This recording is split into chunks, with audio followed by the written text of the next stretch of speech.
crackling fire throws dancing shadows against the canyon walls. Your breathing quickens. Something massive moves through the darkness just beyond the light's reach. Then you see them. 2 glowing eyes, each the size of your fist, floating in the blackness like malevolent stars. The growl starts low, so deep you feel it in your chest before you hear it. Your hand tightens around the wooden spear, its tip hardened by fire, polished smooth by countless hours of preparation. But right now, facing those eyes, that spear feels like a twig. The creature steps into the firelight. 7-inch fangs catch the flame's reflection, curving down from its upper jaw like twin daggers of bone.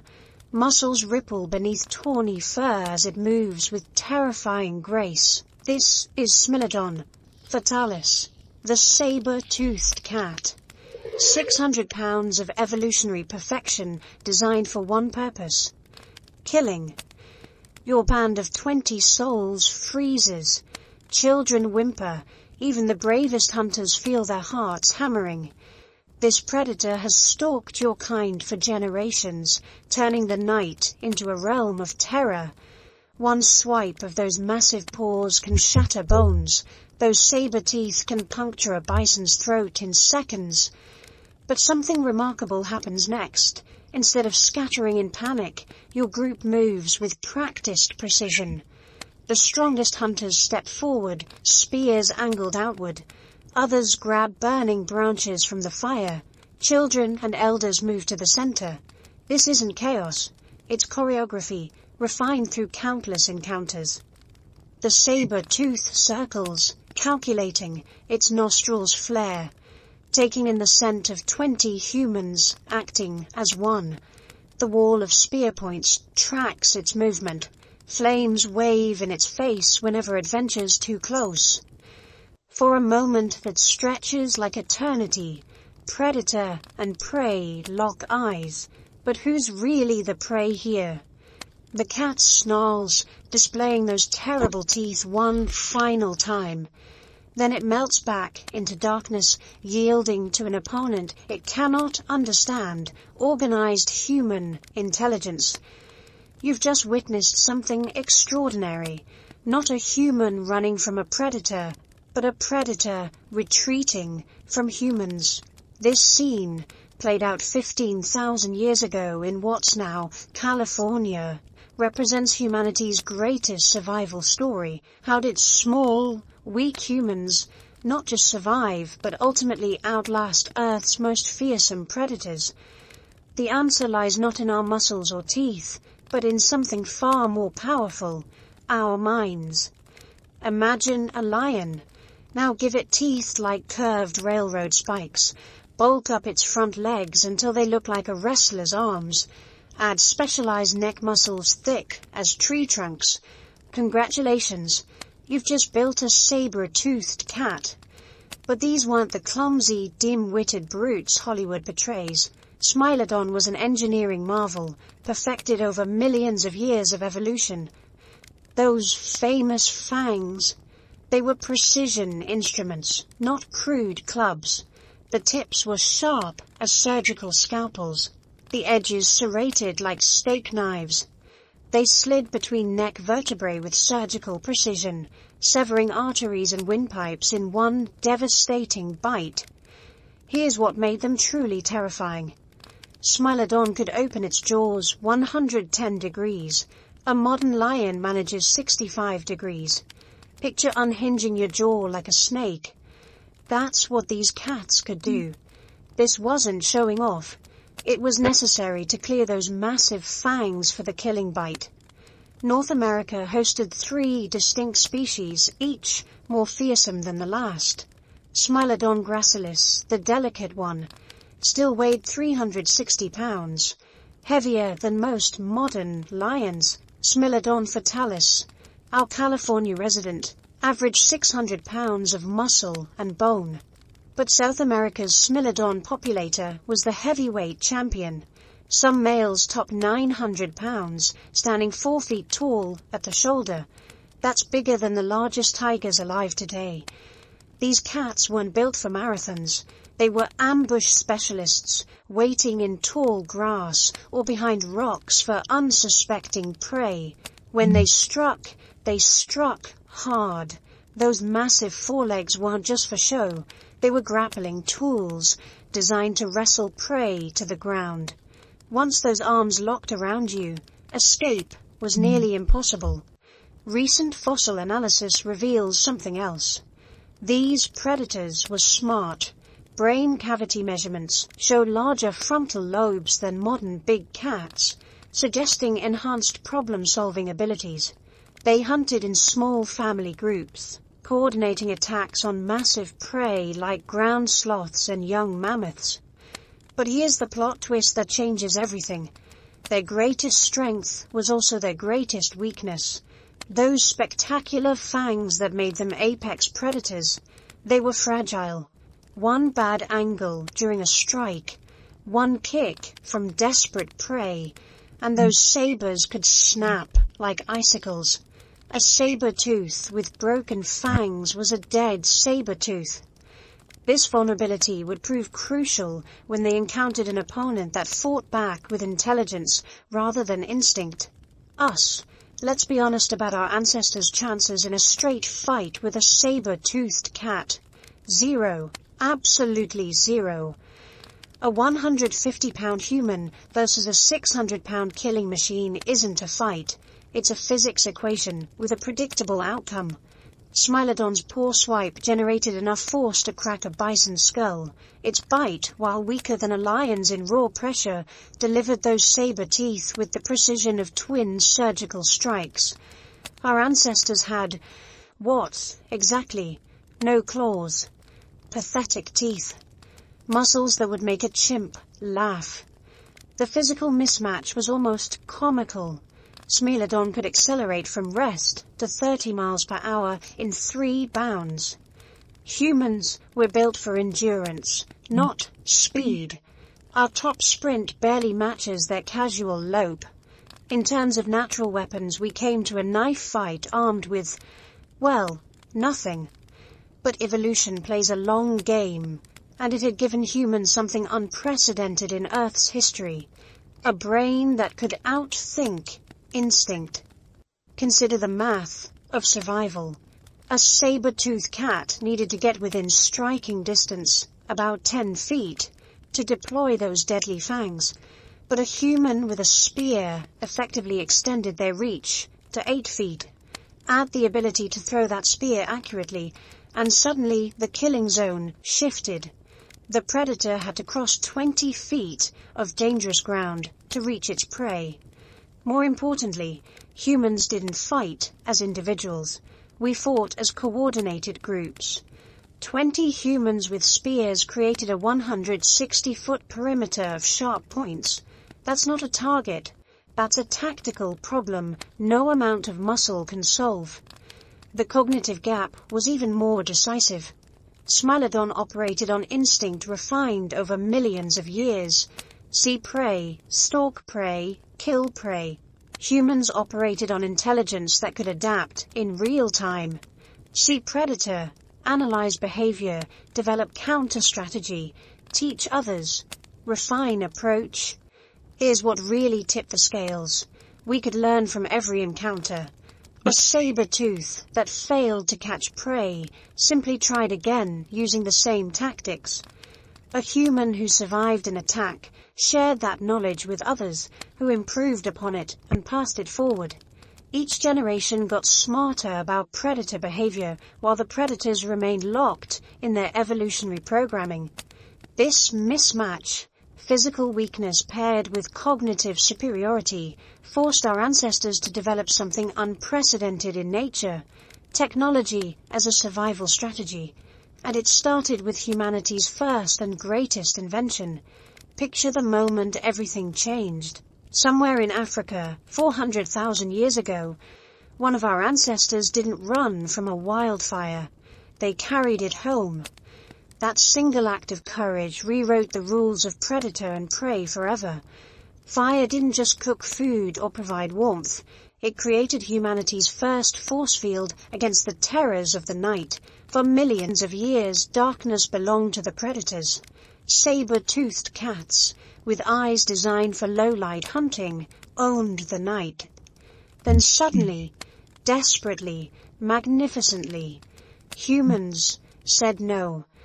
Archaeological evidence from Kesem Cave in Israel shows systematic fire use dating back 400,000 years.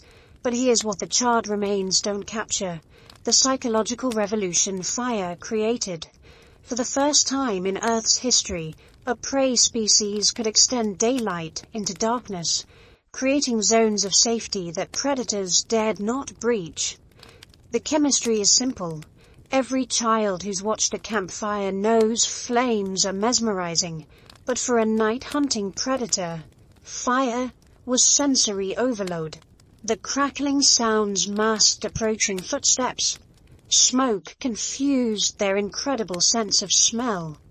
The dancing light destroyed their night vision, turning their greatest advantage into a liability. And the heat. No fur-covered predator enjoys temperatures that humans could tolerate by simply backing away a few feet. Our ancestors quickly learned fire's tactical applications. They didn't just maintain one fire, they created defensive perimeters. Archaeological sites reveal evidence of multiple fire pits arranged in strategic circles. Imagine a saber-toothed cat approaching such a camp. Every direction offers dancing flames, unpredictable shadows, and alert humans with burning branches. But the real genius lay in psychological warfare. Humans discovered that predators have an instinctive fear of wildfire, an evolutionary alarm that screams flee. By controlling fire, humans hijacked this ancient fear response. A burning branch waved at a stalking cat triggered the same panic as an approaching forest fire. The evidence speaks volumes. Fossilized campsites from the Pleistocene show burn patterns indicating continuous fire maintenance, flames that never died. Some sites reveal torch-making debris, evidence our ancestors created portable fire for nighttime activities. They weren't just using fire, they were weaponizing it. Think about what this meant for human development. Before fire, our ancestors lived half their lives in terror, huddled together through endless nights. After fire, they could extend productive hours, tell stories, plan tomorrow's hunt, and, crucially, sleep with both eyes closed. Fire was humanity's first declaration of independence from the natural order, but it was just the beginning. The spear in your hands isn't just a sharp stick, it's 300,000 years of engineering excellence, refined through countless life or death field tests. And when German archaeologists uncovered the Schöningen spears in 1995, they discovered something that rewrote prehistory. These weren't crude poles with pointed ends. They were sophisticated weapons that would make a modern engineer proud. Each spear was carved from carefully selected spruce wood, chosen for its perfect balance of flexibility and strength. The tips were fire-hardened to the consistency of horn. But here's the genius part. They were weighted like Olympic javelins, with the balance point calculated for maximum throwing distance. Think about what this means. While saber-toothed cats were evolving bigger teeth, humans were evolving better technology. And technology evolves faster than biology ever could. The first spears were thrusting weapons requiring dangerous close-quarters combat. But by 400,000 years ago, humans had learned to throw them with deadly accuracy. Physics gave us an incredible advantage. A thrown spear travels at 100 feet per second. That's faster than any saber-tooth could dodge. Suddenly, humans could kill from 60 feet away, while predators needed to close within 10 feet. But the real revolution came with what archaeologists call the distance multiplier effect. A human with a throwing spear wasn't just dangerous at 60 feet, they were dangerous at any distance less than that.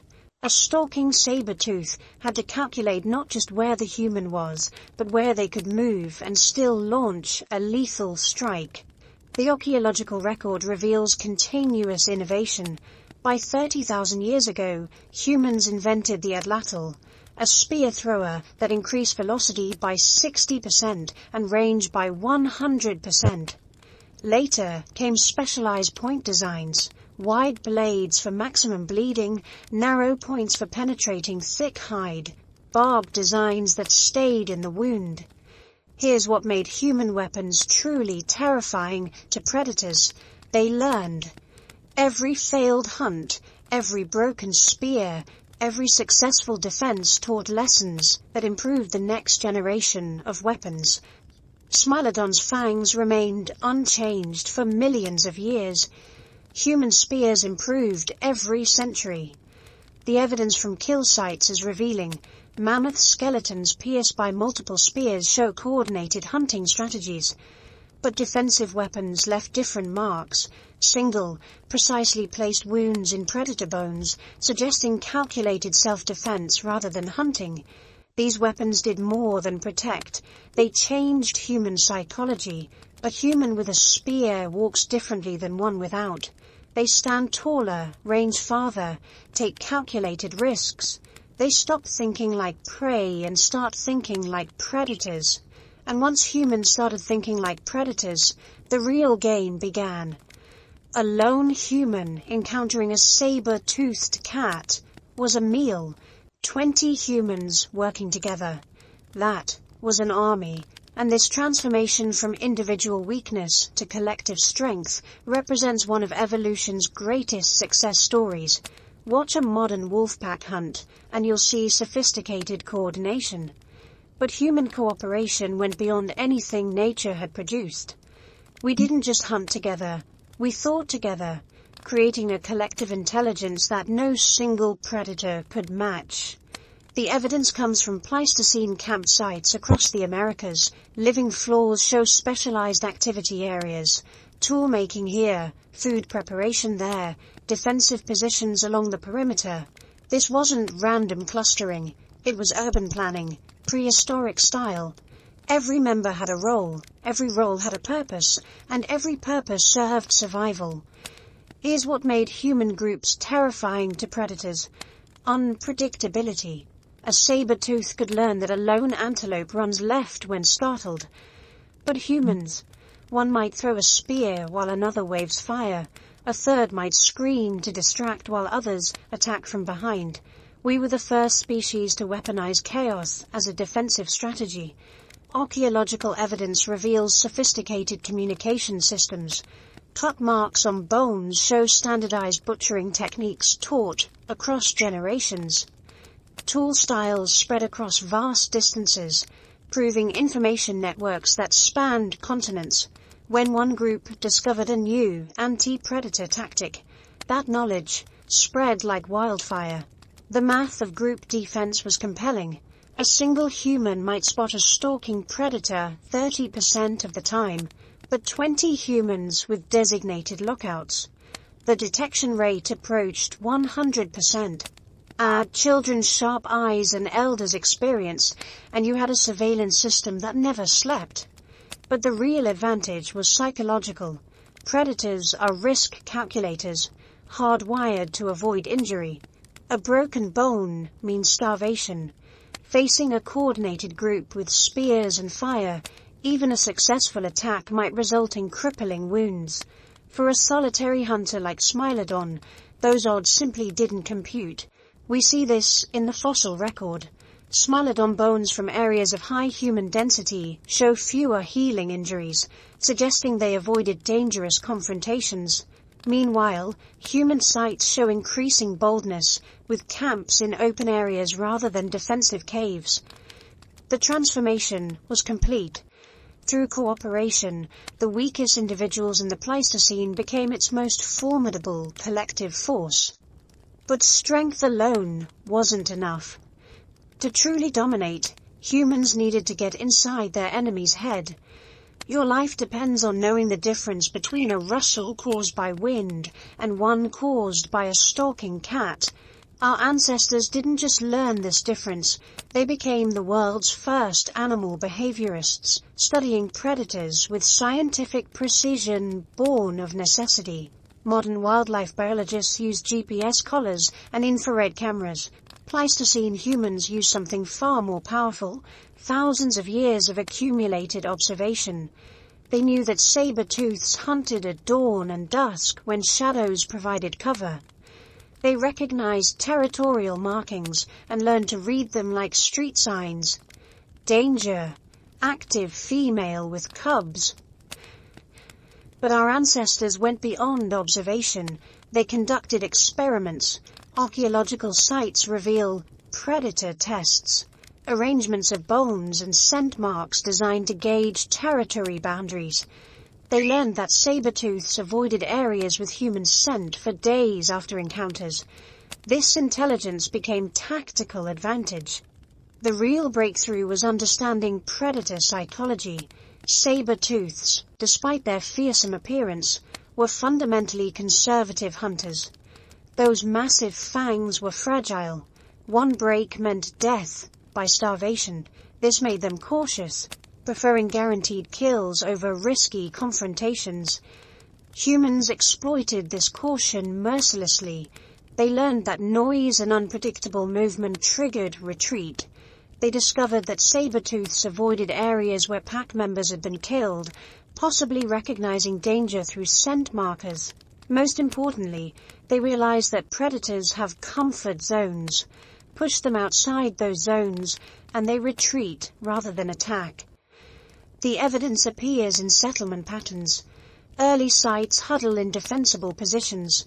Later sites sprawl confidently across open ground, suggesting humans had learned to manage predator risk rather than hide from it. Tool assemblages show specialized implements for noise-making and intimidation, the first psychological weapons. This behavioral intelligence created a feedback loop. The more humans understood predators, the more effectively they could avoid or confront them. Each generation's survival literally depended on passing down this knowledge. Children learned to identify saber-tooth tracks before they could properly walk. By the late Pleistocene, humans had compiled a prehistoric encyclopedia of predator behavior. We knew their hunting grounds, their seasonal movements, their preferred prey, their territorial limits. We had transformed from reactive prey into proactive managers of predator risk. But knowing your enemy was only half the battle. The other half was choosing where to fight. Location, location, location. This modern real estate mantra saved countless prehistoric lives. Our ancestors didn't just stumble upon safe camping spots, they selected them with the strategic precision of military commanders. Fly over Pleistocene archaeological sites today, and you'll notice a pattern. They cluster on elevated positions, hilltops, cliff edges, river bluffs. This wasn't aesthetic preference, it was survival strategy. Height meant sightlines, early warning, and defensive advantage.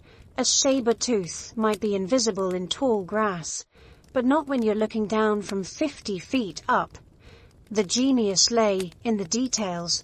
Sites like Monteverde in Chile reveal sophisticated understanding of defensive terrain. Humans chose locations with natural barriers, rivers on one side, cliffs on another, leaving only narrow approaches that could be monitored and defended. They were creating kill boxes before military science had a name for them. Water played a crucial role. Every major Pleistocene site sits near water, but not too near. Rivers provided drinking water and attracted prey, but also created noise that masked approaching predators. Our ancestors solved this by camping precisely close enough for easy access, but far enough that the sound of flowing water didn't compromise their acoustic early warning system. Archaeological evidence reveals increasing sophistication over time. Early sites show simple clearings with good visibility. Later sites feature modified landscapes, cleared approach routes that eliminated cover. Strategic placement of noise-making debris like dry branches, even primitive alarm systems using suspended shells or bones. The most impressive sites show evidence of landscape engineering. At Schöningen, humans apparently maintained clearings around their camps, systematically removing vegetation that predators could use for cover. They created what military tacticians call kill zones, open areas where approaching threats had zero cover and maximum exposure to defensive weapons. Seasonal movement patterns tell another story. Humans tracked predator denning sites and avoided them during breeding seasons when saber-tooths were most aggressive. They knew which passes predators used for territorial patrol and chose alternate routes. This wasn't random wandering, it was strategic navigation based on predator intelligence. Cave selection followed similar logic. Not just any cave would do. Ideal defensive caves had narrow entrances that neutralized a predator's size advantage, multiple chambers allowing retreat, and, crucially, secondary exits. No one wanted to be trapped in a dead-end cave with a hungry saber-tooth blocking the only exit. These settlement strategies reveal profound intelligence. Our ancestors weren't just reacting to predator threats, they were anticipating them, planning for them, engineering solutions before problems arose. They had transformed landscape itself into a defensive weapon. For 10,000 years, humans and saber-toothed cats shared the Americas. This wasn't a brief encounter, it was an evolutionary marathon that shaped both species in ways we're only beginning to understand. The timeline itself tells a remarkable story. When the first humans crossed the Bering Land Bridge around 20,000 years ago, they entered a continent ruled by megafauna. Saber-tooths had been apex predators here for over 1 million years. They owned this land, and humans were the invasive species. But invasive species with a difference. Most animals entering new territories either adapt to existing predators or die. Humans did something unprecedented. They forced the predators to adapt to them. Archaeological evidence from the oldest American sites shows immediate adoption of anti-predator strategies perfected in Africa and Eurasia. The coexistence wasn't peaceful, but it was stable. For millennia, both species found a balance. Humans learned to exploit resources. Saber-tooths ignored. Small game, shellfish, plant foods. Saber-tooths continued focusing on megafauna. When their hunting grounds overlapped, humans used their technological edge to avoid direct competition. Seasonal patterns emerged. During summer, when prey was abundant, both species could hunt without conflict. Winter brought desperation and increased encounters. Fossil evidence from this period shows more predator-inflicted injuries on human remains during cold months, suggesting resource competition intensified with scarcity. But something fascinating happened over those 10,000 years. Saber-tooth behavior began changing. Later, Pleistocene specimens showed dietary shifts, less focus on megafauna, more on medium-sized prey. Were they avoiding competition with increasingly effective human hunters? The evidence suggests yes. Human sites from this period reveal increasing confidence. Early American camps were small, defensive, temporary. By 15,000 years ago, we see larger settlements, permanent structures, even luxury items like decorated tools and jewelry. This wasn't a species in hiding. It was a species in ascendance.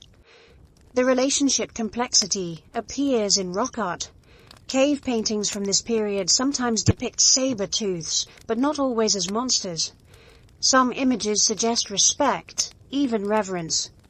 After 10,000 years of coexistence, these predators had become part of human cultural consciousness, dangerous neighbors rather than alien threats. Population dynamics tell the final chapter. Human numbers slowly increased throughout this period. Saber-tooth populations remained stable until about 13,000 years ago, then crashed catastrophically. The long game was ending, and humans were winning. But victory required one more element: proof. And that's exactly what archaeologists found in the most unlikely place. In 1969, construction workers in Los Angeles hit something unexpected. Bones. Not just any bones. Thousands of them preserved in natural asphalt at Rancho La Brea.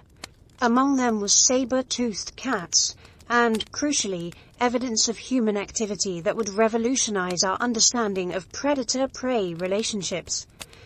The tar pits were nature's perfect trap and preservation system.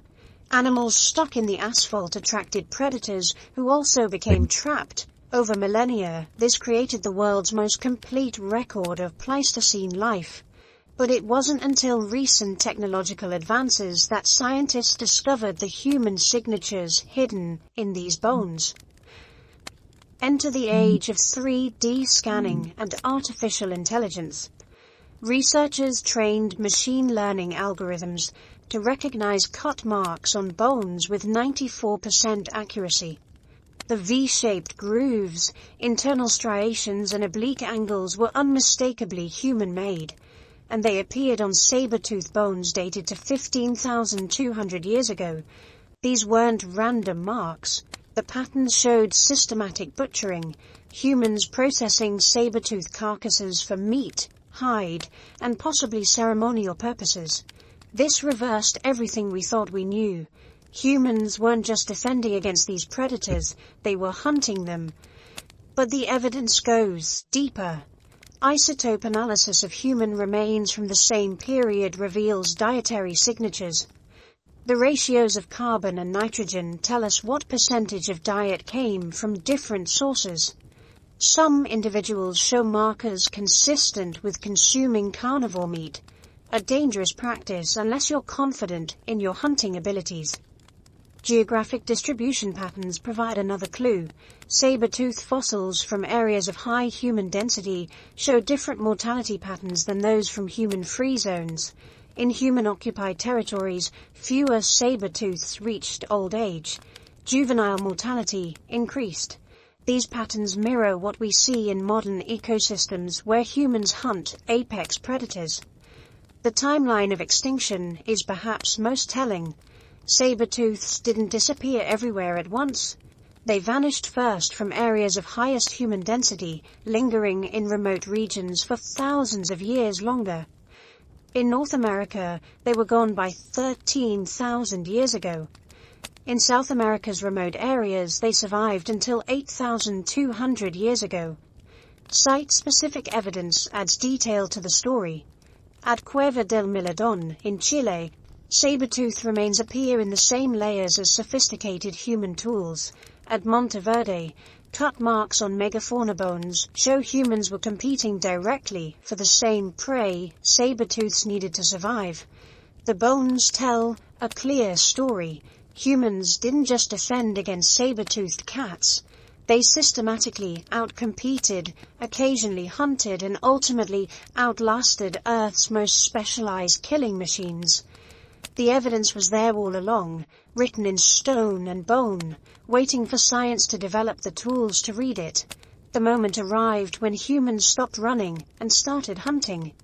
But how do you hunt a creature that can kill you with a single swipe? Our ancestors developed tactics so effective that modern military strategists would recognize them instantly. The breakthrough was realizing that saber-tooth's greatest weapon, those massive fangs, created a fatal vulnerability. Unlike modern cats that kill with a suffocating bite, saber-tooths needed precise positioning to deploy their sabers. They had to grapple prey, position the head just right, then drive those teeth home. This took time. Time that humans exploited. Archaeological evidence reveals coordinated hunting strategies that would make Navy SEALs proud. The bait and switch. One group of humans would create noise and movement to draw the cat's attention, while others moved into striking position. The porcupine defense, forming circles with spears pointing outward, creating an impenetrable hedge of sharp points. The fire drive, using controlled burns to channel predators into killing zones. But the most devastating tactic was persistence. Hunting turned defensive. Humans couldn't outrun a saber-tooth, but we could outlast one. These ambush predators relied on explosive energy for quick kills. Force them into extended confrontations, make them waste energy on false charges, and they quickly exhausted themselves. Evidence from kill sites shows humans learned to target specific vulnerabilities. Spear points concentrated on the ribcage, not to pierce the heart, but to damage lungs and reduce the cat's stamina. Leg wounds that wouldn't kill immediately, but would cripple hunting ability. This wasn't about brave warriors facing down monsters. It was about intelligent humans dismantling a predator's ability to function. The psychological warfare was equally sophisticated. Humans discovered that saber-tooths, like all cats, were creatures of habit.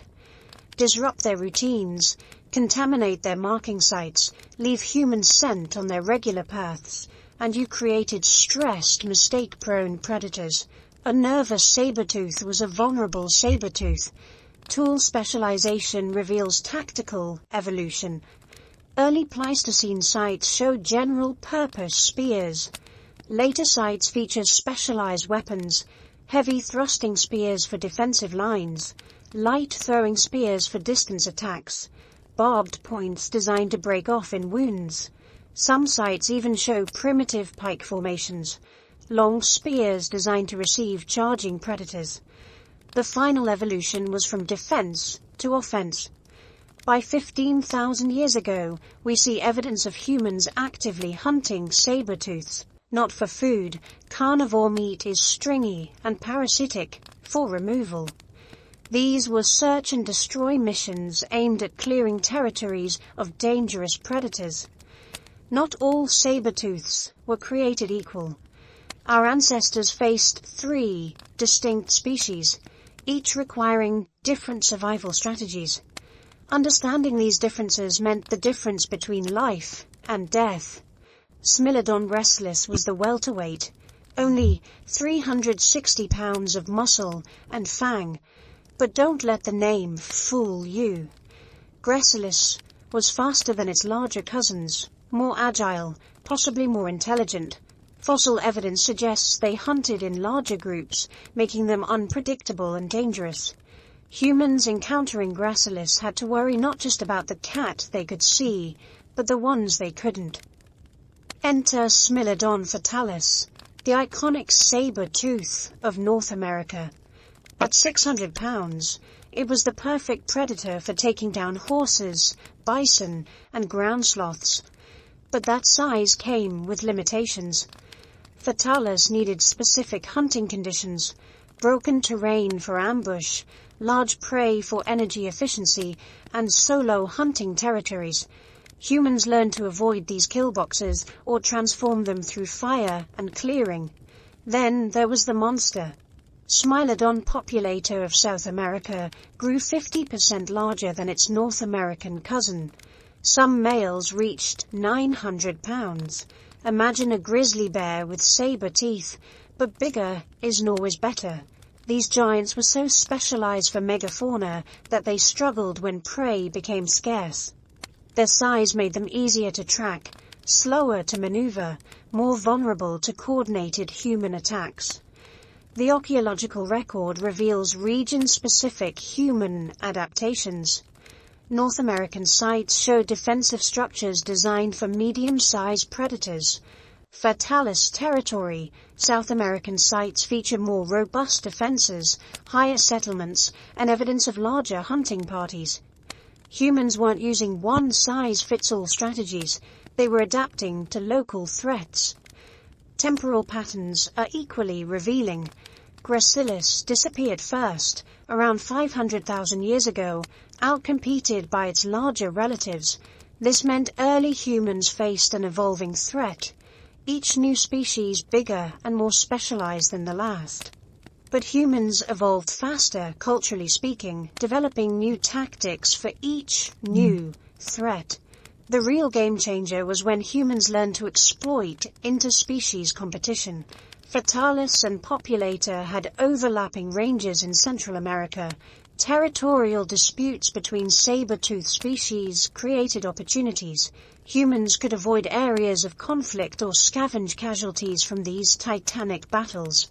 Extinction timing tells the final story. Despite size advantages, populator lasted longest, until 8,200 years ago, in remote areas. Why? Because they lived in regions where human populations expanded latest. When humans finally arrived in force, even the 900-pound giant couldn't compete with coordinated intelligence. 13,000 years ago, the American landscape changed forever.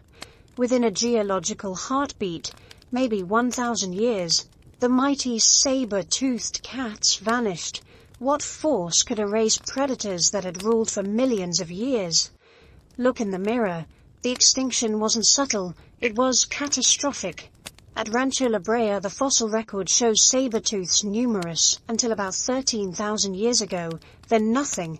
No gradual decline, no lingering populations. One geological layer has abundant remains, the next is empty. This pattern repeats across North America with eerie consistency. Climate change played a role. The younger Dryas brought rapid cooling, then warming. But saber-tooths had survived dozens of ice ages. What made this one different? The presence of a new super predator that killed with brain instead of brawn. Homo sapiens. The smoking gun comes from population dynamics. In areas where humans arrived early, saber-tooths disappeared early. Where humans arrived late, saber-tooths lasted longer. The correlation is too perfect for coincidence. Map human expansion across the Americas, and you map saber-tooth extinction with uncanny accuracy. But humans didn't need to hunt every saber-tooth to extinction. We just had to break their ecological niche. Saber-tooths required large prey at specific densities. When human hunting reduced mammoth and ground sloth populations below critical thresholds, the specialist predators starved. Generalist predators like wolves and bears survived. Specialists died. Fire-mediated landscape change accelerated the process. Humans used controlled burns to create grasslands favorable to human-preferred prey like deer and rabbits. These fires destroyed the mixed woodlands where saber-tooths ambushed megafauna. We weren't just hunting them, we were terraforming their habitat out of existence. The speed suggests something more. Active extermination. When humans decide a predator is too dangerous to tolerate, that predator's days are numbered. Ask the wolves of medieval Europe or the tigers of ancient China. The same pattern played out in Pleistocene America. Systematic removal of perceived threats. The last saber-tooths died as they lived. Magnificently, fossil evidence shows no signs of starvation or disease in final populations. They were healthy, well-fed predators that simply ran out of world. Their specialized perfection, honed over millions of years, couldn't adapt to a predator that changed tactics every generation. In evolutionary terms, it was checkmate in a game saber-tooths didn't know they were playing. The saber-tooth saga wasn't humanity's only predator problem. Across the Pleistocene world, our ancestors faced a murderer's row of creatures that would make modern predators look tame. Each required unique strategies, but the underlying pattern remained. Brain beats brawn. Consider the cave bear, 1,500 pounds of muscle and fury. Unlike saber-tooths, these omnivores competed directly with humans for cave shelters. The solution? Humans learned to attack during hibernation, when bears were vulnerable. Archaeological sites show systematic clearing of caves, generation after generation. We turned their greatest adaptation, winter sleep, into fatal weakness. Cave lines presented different challenges.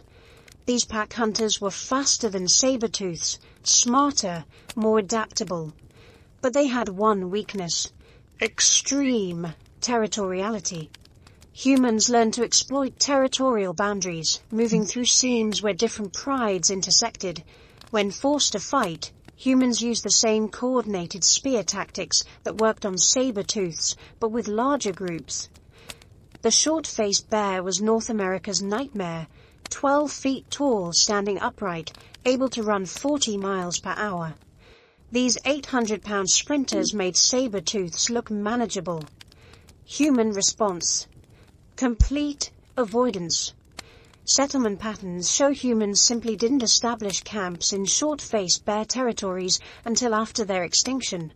Sometimes the smart strategy is not to play, but the most relevant comparison comes from Eurasia, where Homo therium, the scimitar-toothed cat, presented similar challenges to Smilodon. European humans developed almost identical tactics: elevation advantage, fire barriers, coordinated spear defense. Convergent evolution of survival strategies across continents proves these weren't lucky accidents, but logical responses to similar threats. The pattern holds worldwide. When humans encountered Thylacoleo in Australia, the marsupial lion, they used fire-driven landscape management. Against Megalania, the giant monitor lizard, they exploited the reptile's temperature sensitivity. Every predator had a weakness. Human genius lay in finding and exploiting it. Modern parallels are instructive. The Maasai coexisting with lions, Indian villagers managing tigers, Inuit navigating polar bear territories, all use strategies pioneered in the Pleistocene. Respect the predator, understand its behavior, exploit its weaknesses, maintain technological advantage. The playbook hasn't changed in 50,000 years. What made the saber-tooth victory special was its completeness. Other predators retreated, adapted, found niches. Saber-tooths, too specialized to change, simply vanished. It was evolution's starkest lesson. In a changing world, the most fearsome predator is the one that can change fastest. And nothing changes faster than human culture.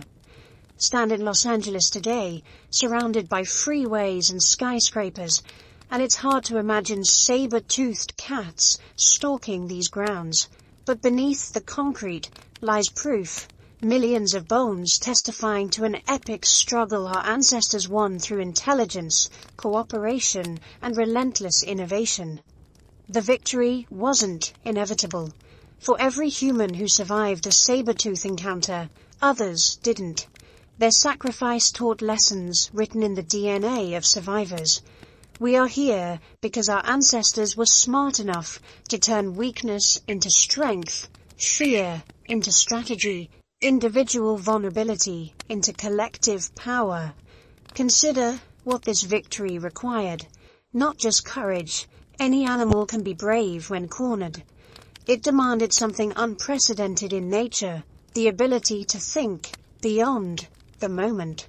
While saber-tooths remained locked in evolutionary patterns, humans invented new solutions daily. We were the first species to evolve culturally, faster than biologically.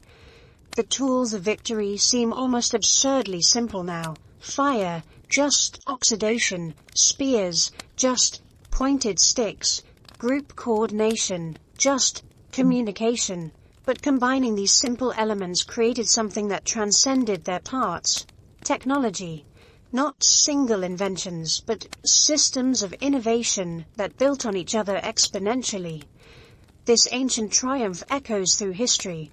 The same intelligence that outsmarted saber-tooths, built civilizations, explored space, and decoded DNA. When modern humans face challenges, climate change, pandemics, social upheaval, we're using cognitive tools sharpened against Pleistocene predators. The specific threats change, the survival strategies remain remarkably constant. But perhaps the deepest lesson is about specialization versus adaptability. Smilodon was evolution's masterpiece, perfectly designed for one role. When that role vanished, so did they. Humans were evolution's generalists, mediocre at everything, which made us capable of anything. In a changing world, perfection is a trap. Adaptability is survival. The final irony is profound. Those magnificent fangs that made saber-tooths apex predators for millions of years hang today in museums, trophies of the physically weakest species ever to walk the earth. They remind us that in evolution's longest game, the race goes not to the swift or strong, but to the smart. Walk through any natural history museum, and you'll see children staring wide-eyed at Smilodon skeletons, imagining themselves facing down these monsters. They're unconsciously correct. Their ancestors did face them down, and won. That victory wasn't just about surviving one predator, it was about becoming something new. A species that could rewrite the rules of predator and prey. In defeating the saber-toothed cat, we didn't just win a battle. We discovered that with intelligence, cooperation, and innovation, humans could win any battle nature threw at us. The saber-toothed cats are gone, but their greatest gift remains. They taught us we were capable of the impossible. In forcing us to evolve beyond our physical limitations, they helped create the species that would inherit the earth. Not bad for a bunch of weak, slow primates with no claws.